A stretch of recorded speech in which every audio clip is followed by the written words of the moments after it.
ഒളിചന്ദ്രപ്പൂ പോലെ വന്നതല്ലേ, ഒരുവന്റെ ദൂതർ പിറന്നതല്ലേ. മക്കത്തെ മുഖ്യ ഖുറൈശി വീട്ടിൽ മഹ്മൂദ് ത്വാഹ ജനിച്ചതല്ലേ. ഒളിചന്ദ്രപ്പൂ പോലെ വന്നതല്ലേ, ഒരുവന്റെ ദൂതർ പിറന്നതല്ലേ. മക്കത്തെ മുഖ്യ ഖുറൈശി വീട്ടിൽ മഹ്മൂദ് ത്വാഹ ജനിച്ചതല്ലേ.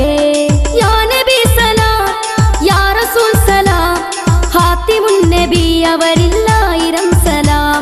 യാ നബി സലാം, യാ റസൂൽ സലാം, ഹാത്തിമുൻ നബി അവരില്ലായിരം സലാം. ഒളിചന്ദ്രപ്പൂ പോലെ